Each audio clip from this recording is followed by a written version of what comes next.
Good evening. This is called Intsimbi Yandiphilisa. It's a self-portrait, as I said, and it's a piece that is entirely woven using traditional glass beads, Xhosa beads, something my grandmother taught me. And I'm a weaver as an artist. I weave different stories from the past, the present, and the future to make sense of who we are and myself in the greater scheme of things. So on the 4th of July 2017, I'm going to weave a series of stories that seem completely separate, but they're all interconnected and they will come back down to this. So on the 4th of July 2017, I was merrily on my way to watch Mary J. Blige perform, and in Philadelphia, I'm in the US. It's a nice time. It's a big celebration around the country. And I'm obviously very happy, and I don't mean happy as in happy, I mean happy as in happy. You know, because I'm going to see Mary J. Blige. And as I make my way out of the subway, I'm all on my own in a foreign country, and a group of African American boys group around me and they start hurling homophobic insults at me. I'm all alone in a foreign country, and this is happening on the 4th of July, the birthday of the country. I'm a foreign citizen. I'm being called faggot and all these kinds of things. This is the first time this is happening in my life. Very traumatic experience. So I talk about it to my colleagues and my peers in the classroom. I was part of a fellowship program. And I share this story with them because they're all from different parts of the African continent. And some of them, they'd never met a gay man before. And I share this story with them. And as I'm weeping, I finish the story and I leave the podium. And as I leave the podium, my one friend from Botswana, Salim Gilebohile, stops me in front of the auditorium. He stops me and he says, "Bongani, I see you for the first time." And he cries in my arms. He hugs me and he cries in front of everyone, a room full of people. And he openly admits to being homophobic before that moment, before that very moment when he saw me. So this is why I'm seated, so that you can see me.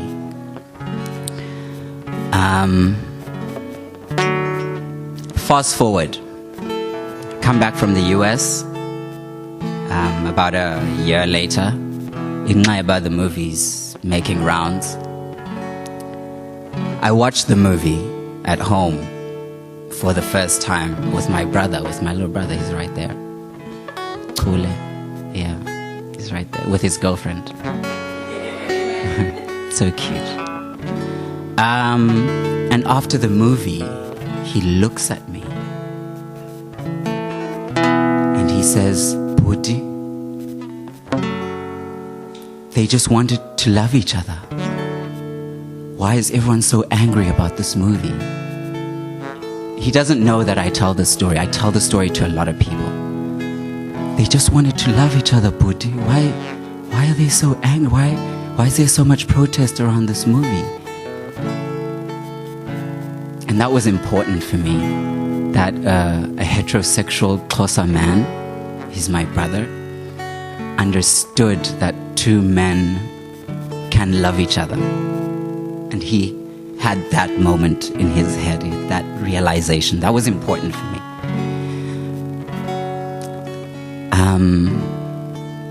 That was 2018, I think. And so a couple of months down the line, the movie creates a lot of protest, violent protest in Port Elizabeth, where we are.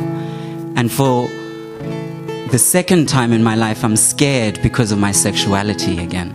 Going back a year again, I haven't felt it again since I was in America a year ago. And I'm feeling it again in my own house. I'm scared to leave because I'm a queer man, you know, and people are kicking down dustbins about a movie. What will they do if they're confronted with a gay Xhosa man in the street, you know? And that fear sat with me for a couple of days. When it was blasted all over the media across the country that in Port Elizabeth, where this movie was made in the province, it is not allowed to be seen. It is banned. That moved me in ways that I'd never thought of before. Culturally, within the family space, within the community. It was a poignant moment that I meditated on for a very long time. A couple of months down the line, in September, around this time of the year, in 2018, I get a call from my friend, Khanyisile Mbongwa, who is a curator for performance art at the Noval Foundation in Cape Town. And she says to me, she asks me, Bongani, I'd like you to think about something for a while, for a show that I'm curating in 2019. I'd like you to think about what it means for you to be a black, queer, creative South African man. And I'd like you to respond to this question however you want.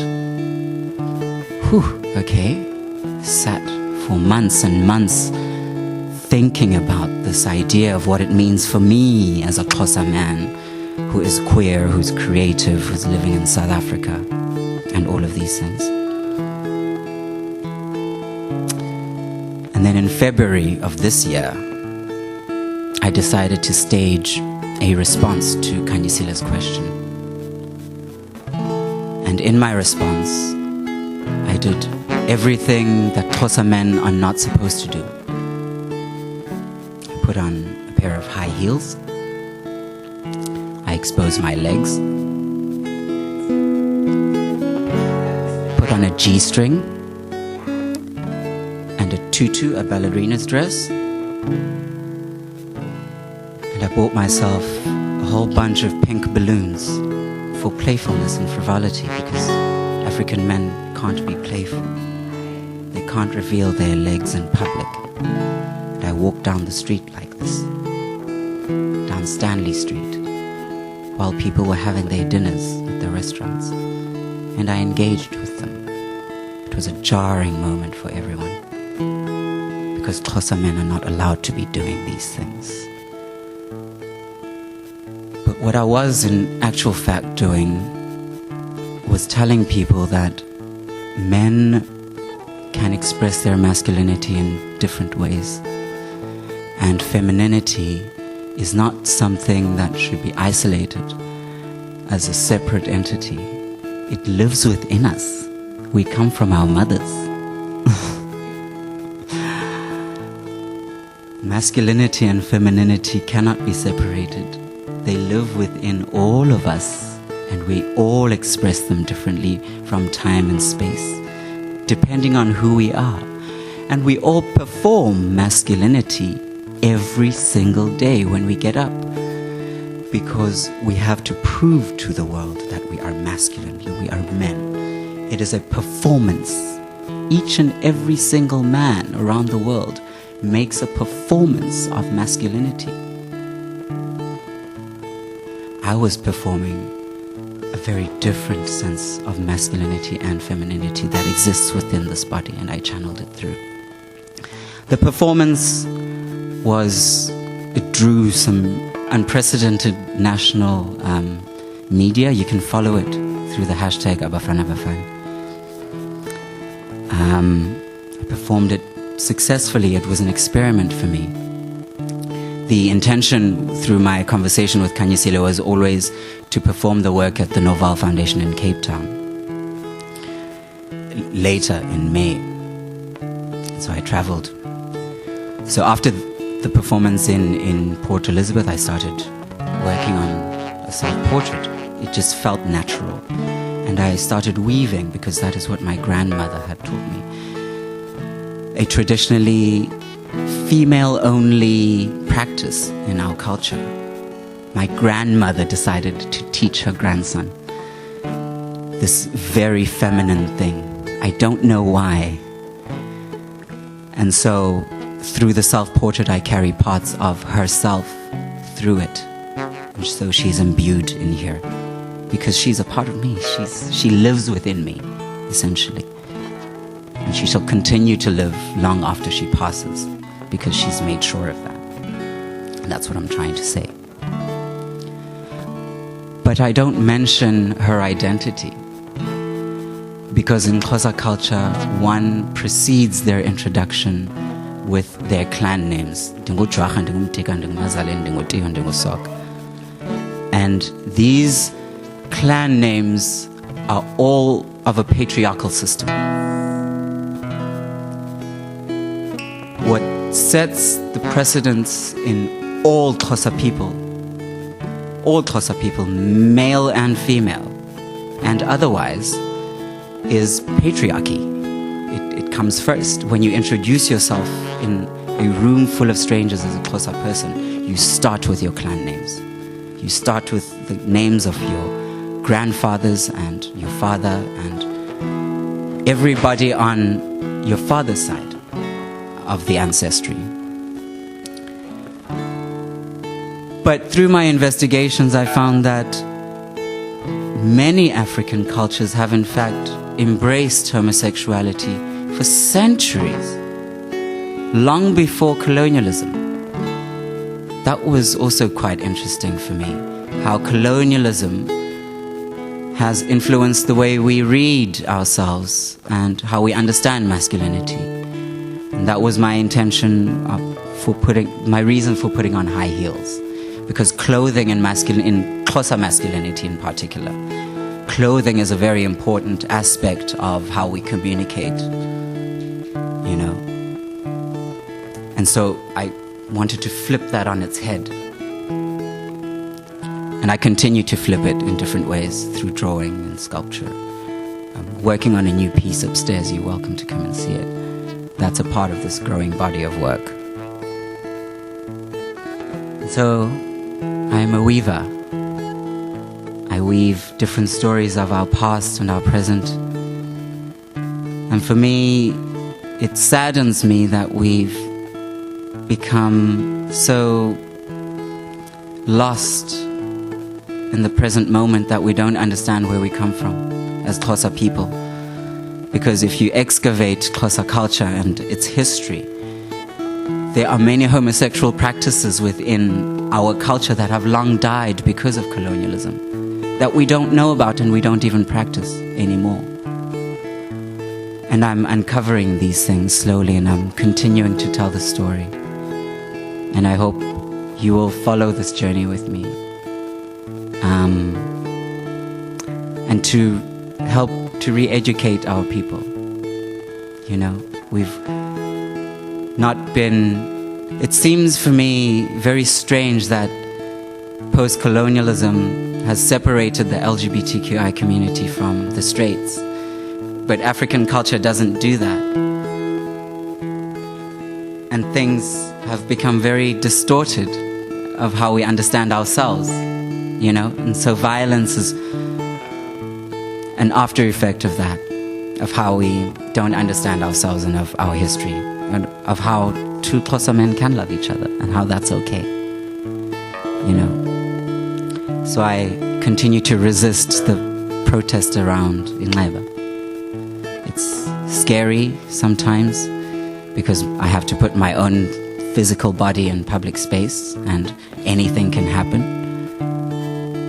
Anybody might respond in a way that, you know, they don't like it. If they don't like it, they're going to do something physically harmful to me.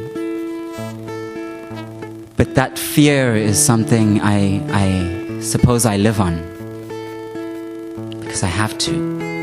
You know, Otherwise, I wouldn't be brave enough to be making the work that I'm making. It takes a lot to be staging these kinds of performances where I have to unclothe myself in public space and do the things that I've been told not to do in public space. Because it ostracizes me from my community too. Because when I come back from Port Elizabeth, having performed this work, my straight friends sometimes don't shake my hands anymore. They think I don't know, you know. By telling this story, it's for them quite offensive because, you know, I'm challenging masculinity quite directly. But it needs to be challenged because it's an ugly monster. It's the reason for the physical violence against women in society in South Africa, which is a very ugly curse that we have as South Africans. So masculinity has to be challenged, unfortunately. Thank you for listening. I just wanted to share that.